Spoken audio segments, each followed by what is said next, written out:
Bagaimana status pernikahan jika wanita dalam keadaan hamil dan nisbat anak tersebut jatuh kepada siapa? Tidak sah pernikahan wanita hamil. Nggak boleh jemaah sekalian. Walaupun dia nikah dengan laki-laki yang menghamilinya. Dari mana hukumnya? Nabi SAW mengharamkan pernikahan wanita hamil. Nggak boleh. Sampai dia meletakkan hamilannya tadi. Dan anak itu tidak boleh nisbat kepada pemilik sperma. Nggak bisa. Nisbatnya kepada nama lain dibuatin, misalnya Abdullah ini nggak ada orangnya, memang begitu dinisbatkan, begitu dalam Islam, gitu kan? Ini yang banyak orang Islam tidak fahamin sehingga mereka menganggap nggak apa-apa deh, ya, karena ini tidak dijelasin hukumnya. Maka di Indonesia contoh kasus banyak anak-anak muda kalau orang tuanya nggak setuju, zina dulu, hamil dulu di luar nikah, baru mereka nikah. Mereka nggak paham kalau nikahnya nggak sah kalau nikah sementara hamil.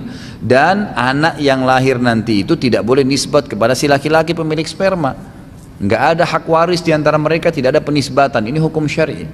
Ya, ini jelas tidak boleh sama sekali. Nabi SAW melarang wanita hamil di Madinah untuk menikah sampai dia meletakkan bayinya. Dan beliau SAW mengatakan dalam hadis yang sahih, tidak ada penisbatan anak zina dengan pemilik sperma, nggak boleh. Dan tidak ada juga hak waris di antara mereka. Ini satu orang kita ingatkan.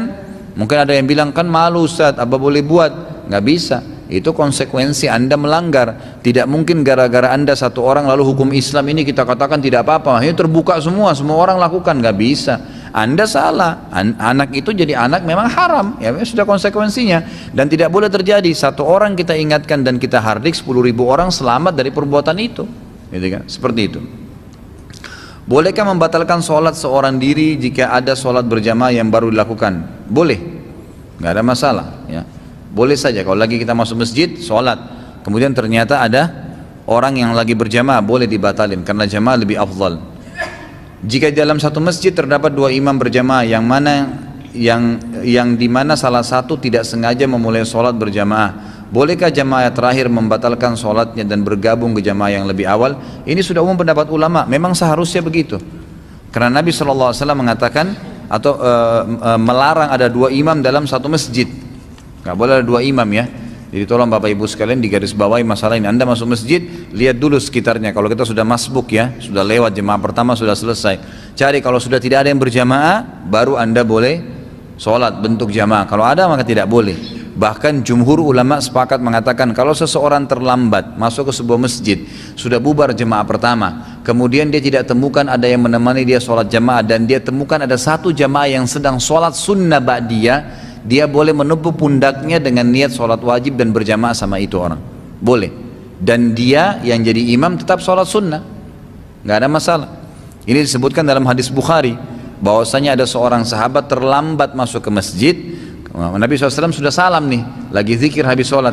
Ada satu orang terlambat mau sholat, kata Nabi SAW sebentar. Kata Nabi kepada sahabat yang sudah sholat, siapa yang mau bersedekah untuk saudaranya ini? Abu Bakar angkat tangan, saya Rasulullah. Maka Abu Bakar pun berdiri sholat dengan orang tersebut. Abu Bakar sholat sunnah ba'diyah, orang itu sholat wajib, dibolehkan. Yang penting usahakan tidak sholat sendiri kecuali darurat sekali, gitu kan? Karena itu bedanya 25 kali lipat ya. Masa satu perusahaan tawarin gaji 1 juta, yang satunya 25 juta kita pilih yang 1 juta padahal waktunya sama, kegiatannya sama. Itulah perumpamaan sholat. Sama saja gerakannya, ngapain harus cari satu pahala sementara kita bisa dapat 25 pahala, gitu kan? Apakah kita berdosa apabila mempunyai teman homoseksual sedangkan teman ini muslim dan baik perilakunya? Bagaimana atau cara kita untuk mendakwainya? Sebaiknya dijauhi. Kalau orang sudah begini dijauhin, karena perbuatan dia adalah perbuatan kemaksiatan. Kita boleh menganggap dia sebagai saudara muslim tapi tidak boleh menjadi sahabat. Tidak boleh menjadi sahabat. Jadi jangan Anda bilang saya tidak terpengaruh, nggak mungkin. Tidak ada kata-kata tidak berpengaruh. Saya sudah sering kasih contoh ya. Begini rasionalnya, kalau Anda tidak merokok, nggak usah bicara homoseksual. Minimal nanti dia akan cerita, minimal, dan Anda akan dengar, minimal mengetahui kisahnya. Bukan mustahil syaitan akan tunggangi. Kalau saya tidak merokok, saya berteman dengan 10 orang perokok. Hari pertama, hari kedua, saya akan mencium baunya. Seminggu kemudian mereka bilang, coba aja, yang penting kau tahu. Sebulan kemudian sudah pernah merokok, setahun kemudian jual rokok. Bukan cuma merokok lagi, terpengaruh pasti teman-teman komunitasnya. Kita kalau tidak bisa mengaji baca Quran, bodoh sekali, huruf hijaiyah pun tidak tahu. Teman kita 10 orang penghafal Quran, tiap hari bicara tentang surah An-Nisa di murajaah, kemudian sebabun nuzulnya, hukum-hukumnya, nasikh dan mansukhnya, banyak berhubungan dengan Al-Quran dipelajari. Kita hari pertama, hari kedua malu, seminggu mulai belajar huruf hijaiyah, sebulan bisa ngaji, setahun hafal Quran bersama mereka. Komunitas penting. Manusia ini makhluk yang paling pekah ya. Kalau antum lagi jalan dengan teman-teman bilang begini, aduh saya mau kencing, kita tiba-tiba mau kencing juga, itu biasa. Pekah memang begitu. Jadi sudah seperti itu, jadi jangan bilang tidak terpengaruh. Kalau anda mempertemukan ada teman saya homoseksual, baik perilakunya. Ada orang mukmin dan tidak homoseksual, baik perilakunya. Kenapa harus dia gitu kan?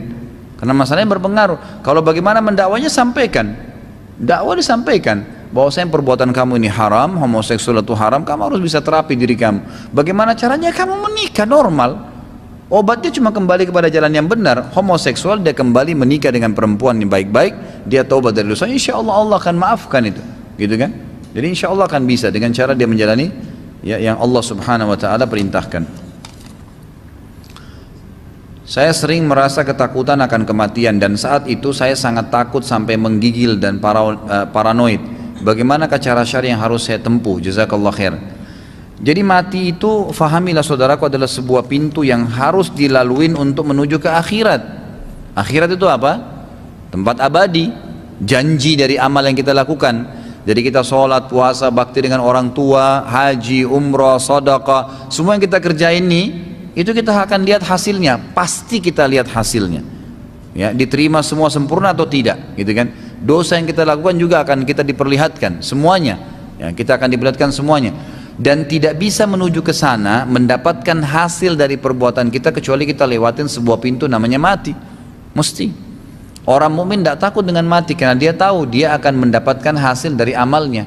Orang yang takut mati, orang yang banyak dosanya, karena dia tahu sebenarnya ada feelingnya dia, ini akan ada hukumannya. Ini akan ada hukumannya. Kalau ada perasaan anda tentang kematian, itu sebuah tanda keimanan, itu sangat baik, gitu kan? Anda tinggal minta kepada Allah Subhanahu Wa Taala agar bisa ya dipertahankan itu, dan Allah Subhanahu Wa Taala tuntun agar dialihkan ke masalah ibadah. Dan itu sudah umum ya, para ulama salaf kita seperti Utsman bin Affan radhiyallahu anhu pernah membaca ayat tentang kuburan, ya kan? Hatta zurtumul maqabir, sampai kalian menziarahi kubur. Beliau langsung pingsan waktu baca ayat ini. Pingsan, tidak bisa bangun. Istrinya ketakutan, dipanggil sahabat-sahabat yang lain, dibangunin sampai disiramin air baru bangun. Kata mereka, ada apa wahai Utsman? Kenapa kau bisa pingsan hanya dengan baca ayat kuburan? Bukankah kau adalah kamu? Ini orang Arab kalau bilang anta wa anta, maksudnya kamu ini siapa gitu loh. Orang yang sudah dijamin masuk surga oleh Rasulullah SAW, anak mantunya Nabi, salah satu khulafaur rasyidin, banyak kelebihan lah gitu kan. Kata Utsman apa? Rasulullah SAW menjamin buat saya surga, tapi beliau belum jamin buat saya kuburan dan kematian. Maka saya takut saya disiksa dulu di sini, baru nanti saya masuk surga di sana. Sampai membuat ya mereka pingsan, ya pingsan. Para ulama salaf sampai menangis pada saat ingat kematian. Dan ini sebuah tanda keimanan ya. Bahkan ada di antara mereka dari tabi'in itu sengaja menggali liang lahat di belakang rumahnya. Setiap malam dia masuk di liang lahat itu. Walaupun beberapa saat baru dia tidur. Sampai gara-gara itu tidak pernah ketinggalan sholat tahajud. Mereka bermuhasabah. Kalau anda bisa merasakan itu luar biasa, gitu kan? Maka anda segera bertobat kalau punya dosa dan segera alihkan ke ibadah. Insya Allah itu sangat positif. Halal atau haram mendanai orang lain untuk beribadah haji sementara kita sendiri belum haji? Bila kita mampu namun tidak berhaji, bagaimana dosanya? Jadi bolehkah membiayai orang melakukan ibadah sementara kita belum melakukan? Jawaban yang paling kuat ulama mengatakan tidak boleh. Tidak boleh. Karena ibadah wajib itu seseorang lebih berhak, lebih pantas melakukan sebelum orang lain. Ya, bahkan sebagian ulama menarik juga ini di amal sunnah. Contoh, antum lagi lihat saf pertama kosong, lagi iqamah. Kita nggak boleh persilahkan orang lain masuk sebelum kita masuk dulu. Lebihnya boleh disuruh masuk. Kalau kita di Indonesia kan silakan pak, silakan disuruh maju orang ke saf pertama. Padahal dia lebih butuh pahalanya. Nggak boleh semestinya. Ini pendapat yang paling kuat, tidak boleh dia membiayai orang lain atau menyuruh orang lain melakukan ibadah sementara dia belum melakukannya. Nah, ini maksud dalam firman Allah, A'udzubillahi minasyaitonirrajim, kabura maqtan indallahi an taqulu ma la taf'alun. Sungguh sangat berat di sisi Allah kalian mengucapkan sesuatu yang kalian tidak kerjakan, gitu kan. Kalau mampu dan tidak haji berdosa karena rukun Islam, ya, termasuk bagian daripada dosa besar, dilarang, ya, karena memang haji bagi yang mampu. Kalau sudah mampu tidak haji berdosa, sama dengan zakat, sudah mampu tidak keluarin zakat. Mampu puasa Ramadan nggak puasa, sama dengan itu rukun Islam. Kalau sudah mampu maka berdosa. Apa yang dimaksud dengan kafaru min ahli kitab dalam surah Al-Bayyinah? Bukankah ahli kitab itu memang orang-orang kafir? Ya, Allah pastikan bahwasanya telah kafir ahli kitab. Innal ladina kafaru min ahli kitab, sesungguhnya ahli kitab telah kafir. Allah pastikan, gitu kan. Karena sekarang saja buktinya ayat ini sangat dibutuhkan, ya. Sekarang ada orang yang mengatakan, orang-orang liberal yang mengaku muslim, ya, mereka mengatakan semua agama sama. Ahli kitab itu bisa masuk surga kalau berbuat kebaikan, gitu kan. Nah, ini bantahan dari ayat ini. Allah SWT mengatakan memang telah kafir ahli kitab. Mohon ceritakan tentang Ya'juj Ma'juj. Ini sudah sering saya bilang, panjang ceritanya. Sabar aja nanti, ya. Akan ada ceritanya nanti pada saat kita bahas kitab Minhajul Muslim, insya Allah itu akan ada bahasan tentang beriman kepada hari kemudian. Nanti ada saya ceritakan semua tanda-tanda hari kiamat besar 10, diantaranya Ya'juj Ma'juj. Sebagian ulama memakruhkan mendahulukan orang lain dalam beribadah. Apakah ada dalil yang kuat yang menjelaskan hal ini? Ya, sudah ada jelas kaidahnya, ya. Kaidah dalam ilmu, ya, usul kaidah qawaid fiqhiyah dijelaskan tidak boleh seseorang mendahulukan orang lain dalam ibadah sementara dia belum melakukan, gitu kan. Diambil daripada firman Allah tadi, kabura maqtan indallahi an taqulu ma la taf'alun. Ya, sungguh berat di sisi Allah kalian mengucapkan, kalian menyuruh orang lain melakukan satu perbuatan sementara kalian sendiri tidak melakukannya. Jadi diambil daripada ayat itu. Tentang umat Islam yang akan terbagi menjadi 72 golongan, apakah Ustadz mempunyai referensi golongan-golongan apa saja itu? Ada buku, saya pernah bawa itu hari ini saya nggak bawa. Kalau memang yang bertanya berminat, insya Allah nggak ada halangan, Rabu depan saya bisa bawakan nanti. Judulnya Golongan yang Selamat. Inilah golongan yang selamat. Cukup tebal, nanti Anda bisa baca buku itu karena kalau saya jelaskan akan panjang, gitu kan. Bisa dibeli nanti insya Allah, terbitan Pustaka Tazkiyah. Kalau tidak nunggu juga saya Rabu depan, tidak masalah, bisa dicari di toko buku. Pokoknya terbitan Pustaka Tazkiyah, judulnya Golongan yang Selamat. Ustaz, tahun 2008 saya bekerja di Saudi. Saya melaksanakan haji dengan travel haji di Riyadh. Saat mabit di Mina, pembimbing menyatakan cukup mabit di sebagian Aziziyah saja karena Mina sudah sesak dengan jemaah dari luar Saudi, sehingga ada ulama Saudi yang mengeluarkan fatwa sah apabila bermalam di sebagian wilayah Aziziyah yang berdekatan dengan Mina. Apakah betul ada fatwa seperti ini? Sah atau tidak hajinya? Setahu saya tidak ada. Setahu saya, ya, tidak ada fatwa itu, ya. Satu-satunya, ya, pendapat ulama tentang masalah Mina ini adalah kalau misalnya memang Mina sudah betul-betul penuh, nggak ada lagi tempat, dan memang bersambung seperti saf sholat, bersambung, karena memang Aziziyah ini pas di sebelah perbatasannya dengan Mina itu sebuah gunung saja, sebuah gunung, gitu kan. Itu bersambung, memang tempatnya sudah nggak ada lagi tempat, bersambung jemaah yang sedang istirahat di Mina terus bersambung sampai ke Aziziyah. Mungkin ini satu-satunya cara yang masih boleh, tapi kalau nggak boleh. Dan subhanallah, orang yang mengatakan tidak ada tempat itu tidak benar, ya, tidak benar. Saya pernah berapa kali haji pada saat masih mahasiswa di sana. Itu kalau kemah-kemah pun penuh, kami banyak di pinggir jalan, banyak jemaah haji pada duduk, gitu kan.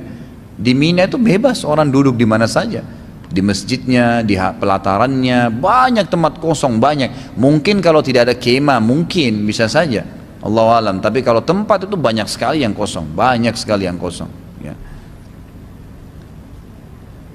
Kalau bagaimana hajinya tadi, hajinya sah saja, gitu kan. Kalau memang dia tidak tahu, dia sah saja, tapi dia dianjurkan untuk menyembelih dam. Karena kalau dia tidak mabit di Mina, maka itu berarti meninggalkan salah satu daripada kewajiban haji, maka dia wajib dam, menyembelih hewan, ya. Kalau yang batal hajinya kalau dia tinggalkan Arafah. Kalau Mina, Muzdalifah, dia dalam kondisi tidak tahu atau darurat, meninggalkan karena sakit, misalnya ada udzur syar'i, atau darurat dia harus pulang ke Indonesia karena tugas negara misalnya, maka itu berarti dia bisa ganti dengan dam, menyembelih hewan. Kalau kita niat beramal untuk orang lain, misal melakukan haji untuk orang yang telah meninggal, apakah kita juga mendapat pahalanya sehingga pahalanya menjadi double. Iya, dapat pahala. Jadi kan jelas kita mengerjakan satu ibadah untuk orang lain, kita bersedekah untuk orang tua kita sudah meninggal, kita juga dapat pahala sedekah itu. Jelas kata Nabi SAW, siapa yang menunjuk orang, memudahkan orang untuk melakukan satu perbuatan atau mendapatkan pahala, maka dia akan mendapatkan pahala juga yang sama. Jadi dia dapat pahalanya. Sama dengan orang yang menyuruh orang lain sholat.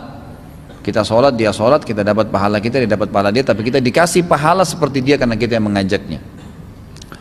Kenapa ada banyak sekali versi doa harian? Contohnya doa sebelum makan. Setahu saya ada beberapa versi, yang manakah yang sesuai dengan tuntunan Nabi? Kalau tidak salah dengar, saya pernah dengar ada kesalahan saat menukil doa sebelum makan dari kalimat doa sebelum bersetubuh. Benarkah Ustaz? Jazakallah khair. Sebenarnya sih memang kalau ragam doa itu sudah umum ya.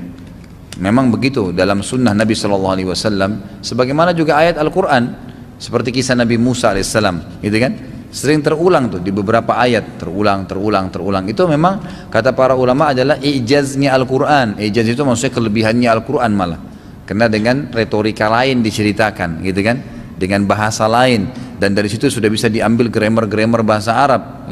Begitu pula dengan doa-doa dari Nabi SAW. Doa iftitah ada 5 macam, ada 7 macam, doa ruku ada 7 macam, iftitah ada 7 macam, ada macam-macam doa-doanya.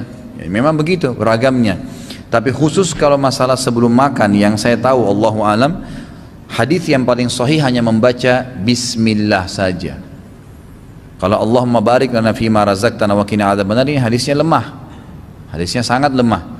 Maka ulama kalau mengikuti sunnah Nabi tidak mengajarkan doa ini kepada anak-anaknya, tapi membaca bismillah saja cukup. Dan ini juga disarankan agar bismillahnya dengan jahar, keluarin suara. Karena syaitan sering curi di situ kesempatan, kan dia mau ngambil makanan kita. Makanya kalau antum pegang minuman, bismillah. Mau makan, bismillah. Sebutin. Bahkan Abdullah bin Umar radhiyallahu anhu setiap mau masukkan makanan atau minuman di mulutnya, bismillah. Setiap lepas dia bilang alhamdulillah. Jadi satu gelas air bisa sampai 10 kali dia baca bismillah, bisa 10 kali alhamdulillah. Berapa banyak pahala didapatin tuh, gitu kan? Sampai seperti itu, karena memang sunnahnya membaca pada saat mau makan dan minum. Gitu kan? Dalam hadis lain dikatakan siapa yang masuk ke dalam rumahnya kemudian dia memberikan salam untuk dirinya atau keluarganya, syaitan di sekitar rumahnya berkata kepada teman-temannya, tidak ada tempat nginap buat kalian malam ini. Salam itu menjadi tameng buat syaitan masuk ke dalam rumah. Dan siapa yang makan membaca bismillah, syaitan berkata lagi di sekitar rumahnya dengan teman-temannya, tidak ada makan malam untuk kalian malam ini. Jadi mereka tidak bisa mencuri itu.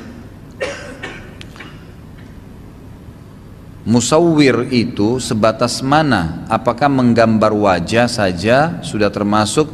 Terus kalau apa ini?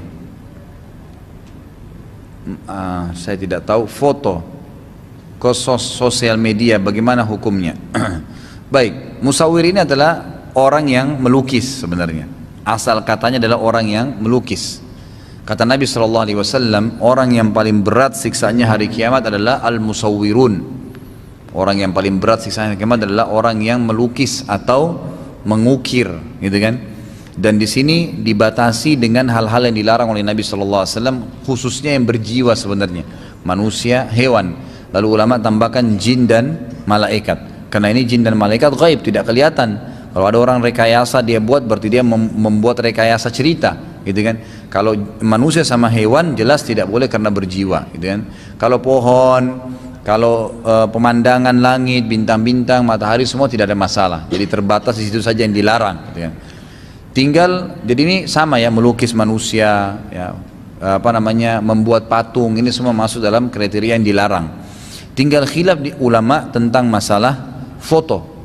Bolehkah foto itu masuk ke dalam ancaman hadis tadi Nabi yang berbunyi orang yang paling berat sisanya hari kiamat adalah orang yang suka musawwir, yang melukis tadi itu. Maka jumhur ulama mengatakan foto masuk kecuali darurat. Misal untuk paspor, ijazah, nggak ada masalah. Atau memang seseorang yang harus dipampangkan, misal memang dia seorang yang berbahaya, maka kalau tidak diperlihatkan gambarnya maka akan bermasalah, gitu kan? Contoh itu sesuatu yang darurat, KTP, kan, itu semua harus ada, akte lahir misalnya, ijazah, memang diperlukan, maka itu darurat tidak ada masalah. Kalau Syekh Utsaimin lebih umum sedikit, beliau mengatakan boleh saja foto, tapi juga ada kriteria yang dibolehkan, yang harus dibatasi ya. Yang pertama, tidak boleh ada kemaksiatan di situ. Tidak boleh ada kemaksiatan di foto. Misal seseorang sengaja menyimpan foto lawan jenis yang kelihatan auratnya, baik laki-laki menyimpan foto perempuan, perempuan menyimpan foto laki-laki, gitu kan? Kecuali foto pasangannya, boleh. Foto suami istri misalnya, dia mau tahu foto istrinya, dia tinggalnya jauh jaraknya, atau istrinya foto anaknya, ini anak kita udah baru mandi dikirimin, oh suaminya lagi di luar negeri supaya dilihat sama dia. Itu umumnya pendapat Syekh Utsaimin masih dibolehkan. Kalau memang tidak ada kemaksiatan, yang pertama ya, ini kriterianya harus tidak ada kemaksiatan, jadi bukan orang yang tidak dihalalkan. Yang kedua, tidak dipajang. Tidak dipajang, karena ada hadis Nabi SAW yang berbunyi, rumah yang dipajang ya lukisan atau taswir tadi itu ya, bisa masuk di sini kriteria foto di sini, maka tidak akan dimasuki oleh malaikat, tidak akan dimasuki oleh malaikat. Jadi saya juga sarankan teman-teman bisa beli buku yang pernah juga saya bawain, itu judulnya Rumah-rumah yang tidak dimasuki oleh malaikat. Bisa dibaca di situ, diantaranya yang ada taswirnya tadi ini, yang masalah gambar ini. Jadi ini kriteria yang kedua ya, tidak boleh dipajang. Kemudian yang ketiga, gitu kan, tidak berlebih-lebihan. Maksudnya berlebih-lebihan ini foto yang tidak perlu, nggak perlu, ya, diambil sekian banyak. Ada orang subhanallah setiap ganti baju foto, gitu kan. Untuk apa nggak tahu? Mukanya tetap muka itu juga sama, gitu kan. Kulitnya tetap itu, matanya tetap itu, tidak ada yang berubah. Apa memang kalau dia foto yang ke 1000 matanya jadi tinggal satu di tengah, kan tidak. Jadi nggak perlu berlebih-lebihan. Ini ada batasannya, gitu kan. Nah kalau memang dari pendapat Syekh Utsaimin ini masih dibuka umum oleh para ulama. Kalau fotonya darurat silahkan. Itu pun tadi kriteria yang tidak boleh haram, tidak boleh dipajang, dan tidak berlebih-lebihan. Allahu a'lam. Riba, teman saya dengan kekurangan pengetahuannya, dia terlilit riba, kredit sepeda motor. Terus sikap saya untuk memahamkannya bagaimana kalau sudah terlibat riba seperti itu? Apakah harus dihentikan, kembalikan motornya, atau dilanjutkan? Ini Allah mengatakan dalam Al-Quran, kalau seandainya kalian terjerumus dalam riba, kemudian kalian taubat, apa kata Allah? Falakum ru'usu amwalikum la tadlimuna wa la tudlamun. Kalian boleh mengambil apa yang sudah berlalu itu, tapi jangan buka lagi pintunya. Motor terlanjur di KPR, rumah terlanjur di KPR. Kalau kita mampu lunasin, alhamdulillah. Tapi kalau tidak, ya sudah jalanin, tapi jangan buka lagi pintunya. Cuma banyak ikhwah yang tidak faham. Begini ya, coba difahamin ancamannya Allah di dosa yang kita buat, ikhwah. Tidak ada manfaatnya buat dosa itu, nggak ada manfaat yang kita dapatkan gitu, kenikmatan yang sebentar. Riba ini kata Nabi SAW, 1 dirham riba lebih berat daripada 36 kali berzina. Berat itu, bukan hal yang ringan, kan gitu. Kemudian dalam hadis lain dikatakan riba 70 sekian tingkatan, yang paling rendahnya itu seperti seseorang berzina dengan ibunya. Berat. Ngapain harus riba? Kalau anda bilang, Ustaz saya kalau tidak KPR, saya tidak bisa punya motor. Itu kan pendapat anda. Siapa yang bilang? Coba gunakan iman, mulai nabung dari sekarang, karena 100.000 tidak bisa terkumpul tanpa 10.000. 1 juta tidak bisa terkumpul kecuali dengan 100.000, ya kan gitu. 10 juta tidak bisa terkumpul kecuali dengan 1 juta. Artinya mulailah nabung, coba niat dengan baik, ya Allah mudahkan saya tabung uang saya ini. Target kita bisa nabung per hari 10.000, 100.000, 50.000, 30.000 kali jumlah harga motor itu 10 juta, 15 juta. Kira-kira berapa lama saya harus nabung? Sabarin aja, nggak apa-apa. Sabarin aja. Kadang-kadang manusia terlalu terbawa hawa nafsu. Anda pengen sekali punya mobil mewah, baiklah, anggap Allah sudah kasih Anda dapat mobil mewah itu. Kadang-kadang anggaplah dengan cash, Masya Allah rezekinya ya.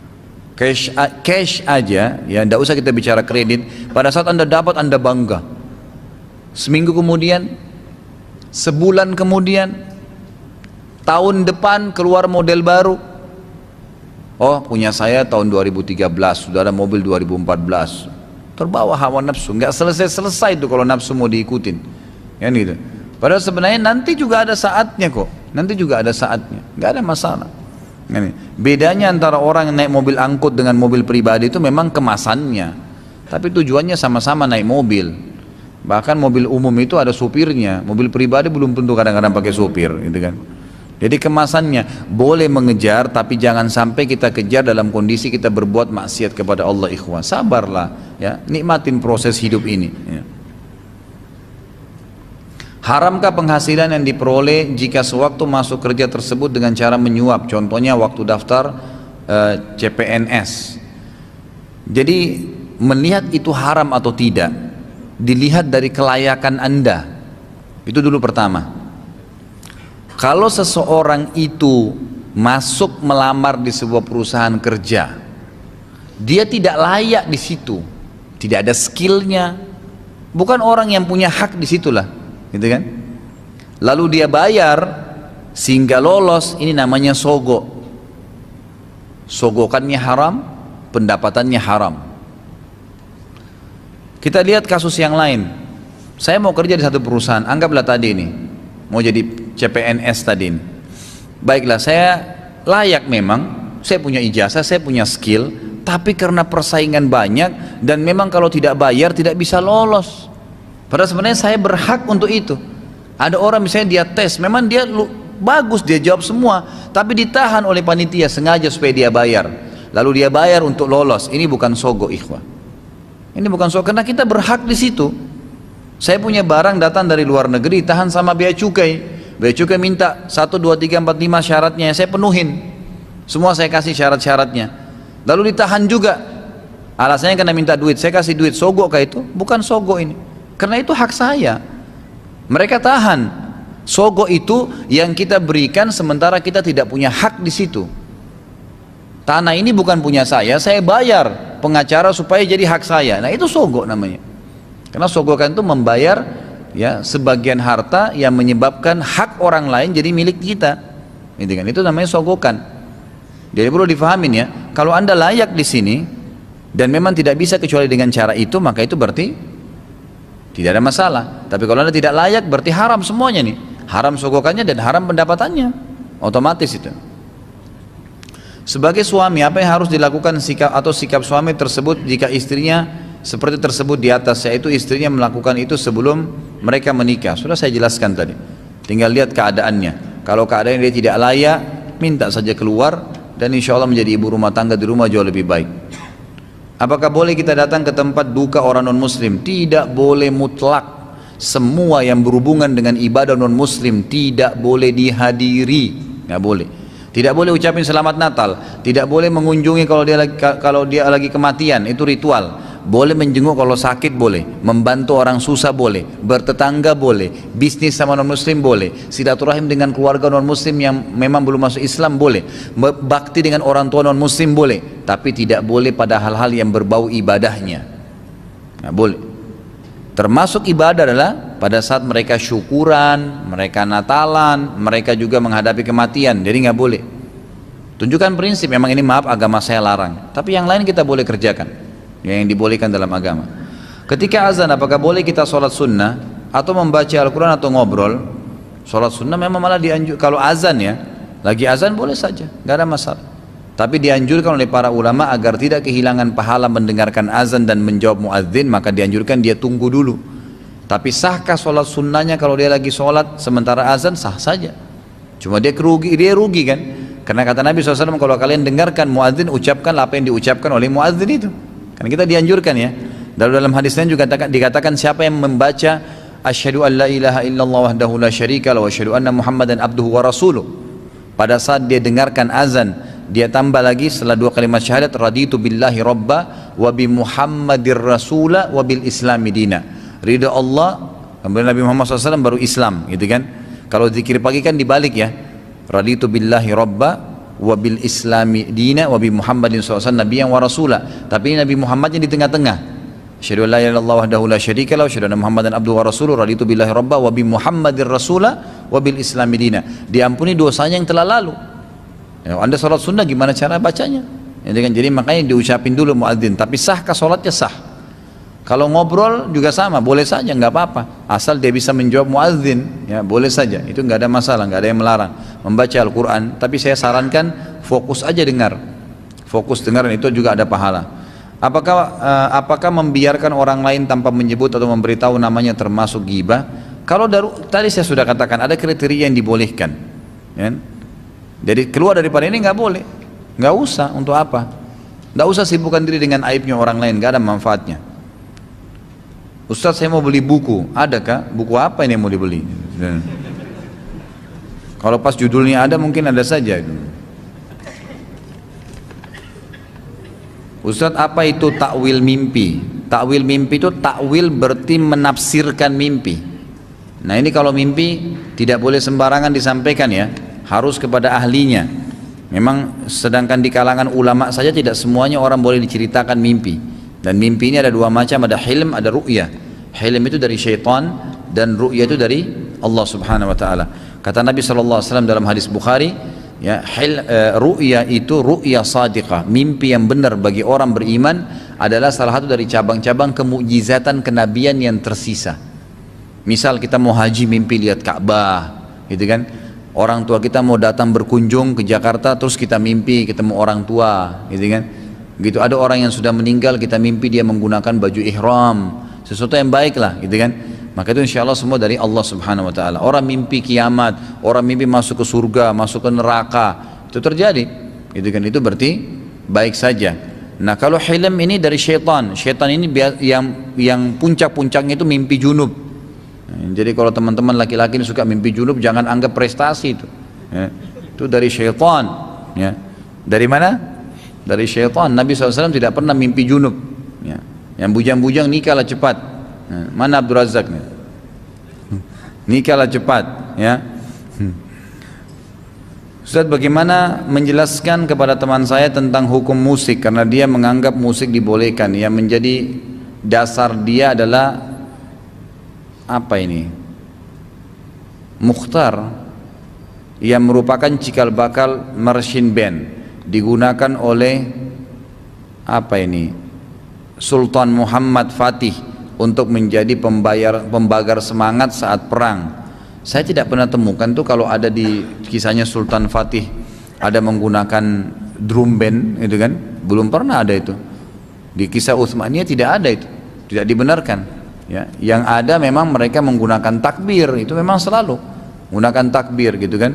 Mungkin ada yang sifatnya bendera diangkat, nah itu umum. Tapi kalau ini Allah alam tidak ada, setahu saya. Jadi bisa kita lihat buku siapa yang mengatakan musik itu haram, tulisan Syekh Albani. Tapi di sini memang beliau menjelaskan musik yang boleh dan musik yang tidak boleh. Kalau musik yang boleh itu adalah memukul gendang dari kulit hewan di acara perkawinan dan Idul Adha, Idul Fitri khusus perempuan. Selain itu nggak boleh. Nah, selain itu tidak boleh. Ini memang dijelaskan di dalam hadis Bukhari, gitu kan? Dan subhanallah, ikhwan mungkin jangan kaget kalau masih biasa dengar musik ya. Musik itu tidak bisa ketemu dengan Al-Quran. Kalau anda biasa dengar musik, maka pastikan anda akan jauh dari Al-Quran. Sebaliknya, anda tinggalkan musik, hatinya terbuka untuk Al-Quran. Jadi ini sudah bisa menjadi pencernah ya, supaya bisa jelas. Benarkah jodoh kita ini cerminan dari kita? Tapi ada atau sering jodoh itu misal apa ini? Si laki-laki rajin ibadah dan istrinya tidak rajin. Sebenarnya tidak ya, karena jodoh itu takdir ikhtiar anda. Allah SWT memberikan anda kesempatan untuk memilih, boleh milih ya. Dan kita disuruh kriteria, pilihlah orang yang soleh, laki-laki soleh bagi perempuan dan perempuan solehah bagi laki-laki. Itu dianjurkan. Kalau anda pilih keluar daripada ini, berarti pilihan anda sendiri, takdir ikhtiar anda ya, berarti bukan cerminan, itu kan pilihan. Jadi tidak bisa jadi tolak ukur, oh kalau saya soleh berarti nanti otomatis saya akan dapat perempuan soleha. Enggak, itu tergantung pilihan kita, masuk dalam ikhtiar. Tapi Allah pandu, Allah tuntun untuk mencari orang yang baik dan soleh. Jadi tidak benar kalau dikatakan cerminan. Kita sampai jam 9 ya, masih ada 4 menitan. Keutamaan istighfar seperti Allah akan berikan jalan keluar setiap ada kesulitan. Allah berikan penyelesaian setiap mengalami masalah, dan Allah berikan rezeki dari tempat tidak sangka-sangka. Hadis sahih riwayat Abu Daud. Redaksi bacaan istighfarnya seperti apa dan bagaimana mengamalkannya? Astagfirullah wa atubu ilaih, itu yang paling ringkas. Pokoknya astagfirullah wa atubu ilaih, ini yang paling umum diamalkan oleh para ulama.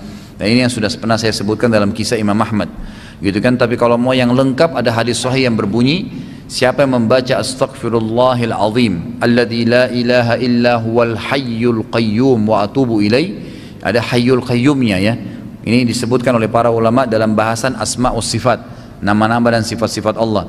Salah satu nama-nama Allah dan sifat Allah yang kalau dipakai bisa diijabah doa itu adalah Hayyul Qayyum. Di sini dikatakan Astaghfirullahal azim alladzi la ilaha illa huwal hayyul qayyum wa atubu ilaih, akan diampuni dosanya walaupun sebanyak buih di lautan. Jadi ini termasuk istighfar yang paling lengkap, gitu kan. Tapi kalau Anda buru-buru bisa tadi astagfirullah saja, wa atubu ilaih itu dibaca 170 sampai 100 kali dalam sehari. Anak akhwat mau tanya, jika kita menerima beasiswa atau pelatihan di luar negeri yang biayanya dari negara asing non muslim seperti di Eropa, Amerika, hukumnya bagaimana? Tadi sudah saya jelaskan ya. Apalagi akhwat, ya, cari ikhwalah menikah dan tinggal di Indonesia. Ya. Apa doa untuk menghilangkan angan-angan dan doa menghilangkan kesedihan? Ada doa menghilangkan kesedihan, ada. Kalau menghilangkan angan-angan tidak ada, tapi dengan cara ilmu syar'i. Begini ikhwah, orang mukmin itu targetnya, angan-angannya adalah akhirat. Maka seringlah baca tentang surga dan neraka. Insya Allah angan-angan dunianya hilang tuh dengan sendirinya. Itu kata kunci rahasianya. Coba deh baca tentang surga, apalagi bukunya Ibnu Qayyim yang pernah saya bawain tuh, Tamasya ke Surga. Cari tuh. Buku itu luar biasa, baca tiap hari, jadikan rutinitas baca per bab saja. Bab yang paling menarik apa? Biasanya laki-laki itu paling suka bidadari, nah, baca tentang bidadari nggak apa-apa, ciri-cirinya apa yang dijanjikan gitu kan. Mungkin kalau perempuan itu banyak perhiasan surga, apa perhiasan surga, istananya, permadaninya, dibaca, maka itu akan membuat angan-angan kita nanti ke sana, dan itu memang benar, jadikan target akhirat gitu kan. Surah Al-A'raf ayat 80 dan surah Al-Isra 110 tentang perintah untuk berzikir dengan namanya dan larangan berzikir dengan Asmaul Husna. Larangan berzikir dengan Asmaul Husna karena tidak ada contohnya dari Rasulullah SAW. Ya. Saya tidak pernah tahu ini kalau dalam surah ini dilarang menggunakan Asmaul Husna, gitu kan? Yang ada malah dalam hadis yang Nabi SAW jelaskan, ya, kalau kalian gunakanlah nama-nama Allah dalam berzikir, ya, dan berdoa. Seperti dikasih contoh oleh Nabi SAW pada saat membaca Ya Ghafur diikutkan dengan Ighfirli, dibaca dalam doa, gitu kan. Tapi apakah itu dijadikan zikir secara khusus? Maka ini memang tidak pernah ada contohnya. Misalnya orang bilang dibaca Asmaul Husna, misalnya Ya Rahman, Ya Rahim, Ya Wadud, Ya Syakur, dijadikan sebagai zikir. Ini tidak pernah ada contohnya memang secara khusus ya. Tapi kalau digunakan Asmaul Husna dihubungkan dengan doa, ini ada perintahnya. Bagaimana pembagian warisan apabila beberapa ahli waris sudah meninggal namun memiliki beberapa anak di mana anak-anaknya sudah menikah? Apakah hak warisnya jatuh kepada anaknya? Jadi gini, perlu diketahui ya, menunda membagi harta warisan pada saat seseorang pemilik harta meninggal hukumnya haram. Nggak boleh, nggak boleh. Seorang laki-laki meninggal, istrinya masih hidup, anaknya ada 5. Lalu anak-anaknya bilang, nggak usah deh kita bagi warisan karena ibu masih tempatin rumahnya. Nggak boleh. Bagi warisannya, masing-masing tahu haknya, ibunya tinggal nggak apa-apa. Tapi sudah tahu bagian masing-masing, kan gitu. Tidak boleh tidak. Ini biasa sering terjadi kasus sampai yang menerima warisan sudah meninggal, tinggal anak-anaknya. Ini jadi masalah. Jadi nggak boleh dalam Islam ya, tidak boleh. Dan saya sarankan teman-teman bisa ikutin pelatihan Ustadz Nidhar Jabal. Itu beliau memang punya pelatihan tentang warisan ya, tentang warisan. Cuman saya sekarang tidak terbawa. Mungkin ada nomor HP beliau. Beliau memang punya pelatihan khusus di Jakarta masalah itu ya. Sebentar. Kalau yang mau catat nomornya silahkan. Ustadz Nidhar Jabal 08788 08788 365 1173. Maaf, tidak ada siaran ulang ya. Baik, 08788 365 1173. Kalau yang belum catat silakan ambil sama yang sudah catat. Di sini dikatakan apa? Ahli waris meninggal memiliki beberapa anak. Baik. Pertanyaan lain, saya pernah, jadi memang jatuh ke anaknya ya. Kalau memang si fulan, misalnya tadi dia meninggal, lalu belum dibagi warisannya, lalu kemudian dia punya 5 anak, punya hak waris masing-masing. Karena kelamaan tidak dibagi, maka salah satu anaknya meninggal dunia. Apakah hak warisnya jatuh kepada anaknya si fulan yang sudah mati? Jawabannya iya. Karena memang dia memiliki hak waris kan, memiliki hak waris. Pertanyaan lain, saya pernah mendengar bahwa Rasulullah SAW pernah bersabda bahwa kelak akan datang pejuang yang membawa panji Islam dari timur. Apakah hadisnya sahih Ustaz? Sahih, ya, ada hadis sahih memang yang akan membawa panji berwarna hitam gitu kan. Makanya sekarang banyak orang-orang yang coba membawa panji hitam dengan alasan itulah masuk dalam hadis. Padahal sebenarnya kebanyakan mereka jauh dari sunnah Nabi SAW. Ini lebih rajih pendapatnya adalah pada saat Imam Mahdi keluar nanti. Imam Mahdi keluar dari Madinah, setelah Dajjal keluar, maka akan ada panji hitam yang dibawa dari Madinah, bendera hitam ya, yang dibawa dari kota Madinah. Apakah perempuan tidak bisa mendapatkan keutamaan pahala 25 kali lipat dan dinaikkan 20 derajat sholat berjamaah di masjid, sedangkan lebih utama sholat perempuan ada di rumahnya? Apakah terbatas pada perempuan yang sudah menikah? Bagaimana dengan perempuan yang belum menikah?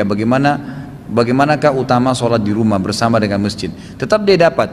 Jadi begini perbandingannya, sholat sendiri perempuan di rumah lebih afdal ya daripada dia sholat sendiri di masjid, gitu kan? Sholat berjamaah perempuan di rumah lebih afdal daripada dia sholat berjamaah di masjid. Jadi pertemukan begitu ya. Kalau dia sholat sendiri di masjid di rumahnya lebih afdal daripada dia sholat sendiri di rumahnya. Kalau dia sholat berjamaah di rumahnya lebih afdal daripada dia berjamaah di masjid. Pertanyaan, bolehkah perempuan ke masjid? Boleh, nggak masalah. Sabda Nabi SAW dalam hadis sahih riwayat Imam Ahmad, la tamna'u ima Allahin masajid. Jangan kalian larang hamba-hamba Allah perempuan untuk ke masjid. Boleh ke masjid, nggak ada masalah. Silakan saja, tapi tetap lebih afdal di rumah. Jadi boleh mendapatkan fadilah 25 kali lipat, 27 derajat boleh. Tanpa ke masjid pun bisa dapat kalau perempuan dengan cara berjamaah di rumah.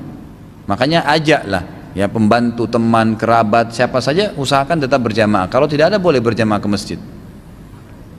Wah, ini panjang ini ya. Saya tunda aja nanti ya. Sudah jam 9 lewat, insyaallah saya akan baca nanti di pertemuan akan datang. Baik, kalau ada benar dari Allah, kalau ada salah dari saya mohon dimaafkan. Subhanakallahumma wa bihamdika asyhadu an la ilaha illallah astaghfirullah wa atubu ilaik. Wassalamualaikum warahmatullahi wabarakatuh.